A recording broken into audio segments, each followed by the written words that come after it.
महाराष्ट्रामध्ये आपण बघतो की एका महाराजांनी बुवांनी याला मांडीवरती घेतलं, गणमाळीसाठी 2 लाख रुपये घेतले.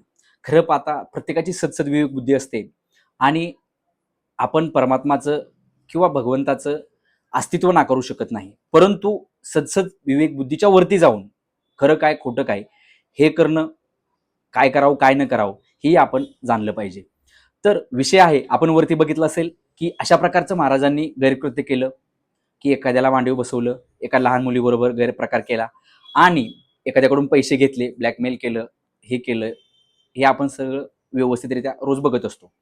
तर विषय हा महाराष्ट्रामध्ये फेमस चाललेला आहे. हा आजचा विषय नाही, देशामध्ये रोज कोणत्या ना कोणत्या कोपऱ्यावरती अशा घटना घडत असतात. परंतु खरं पाहता जर असे गैरकृत्य झालं, म्हणजे महाराष्ट्र अंधश्रद्धा निर्मूलन कायदा 2013 नावाचा एक कायदा आहे की अशा प्रकारची जी श्रद्धा आहे ती त्याची अंधश्रद्धा झाली तर काय करायचं. तर याच्यामध्ये कलम 3 आहे. जर अशा प्रकारे कोणी गैरकृत्य केलं तर काय होतं, एखाद्यानं अमानुषपणे, अघोरीपणे, अनिष्टपणे ब्लॅक मॅजिक केली, जादूटोणाची कृती केली आणि नरबळी दिला तर अशावरती गुन्हा दाखल केला जातो, त्यांना 7 वर्षापर्यंत शिक्षा असते.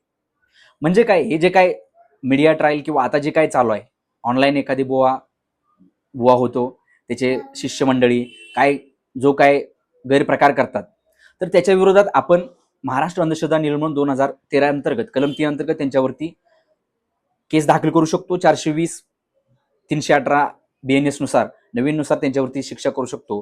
तर अशा प्रकारचे जे महाराज आहेत ते भूत काढण्यासाठी मारहाण करतात, चमत्कार दाखवून पैसे कमवतात, करणी करतात, भानामती करतात, अशा महाराजावरती गैरकृत्य केल्यास त्यांच्यावरती महाराष्ट्र अंधश्रद्धा निर्मूलन कायद्यानुसार 2013 नुसार कायदा होतो.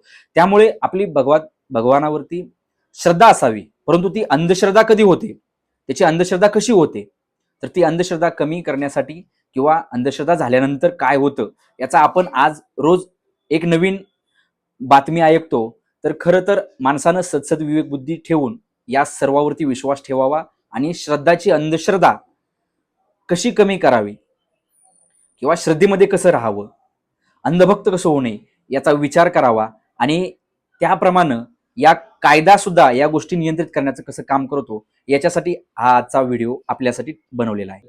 नवनवीन माहितीसाठी काळाकोट या आपल्या चॅनेलला सबस्क्राईब करा आणि आपल्या मनामध्ये असलेल्या समस्येबद्दल कमेंटमध्ये सांगा.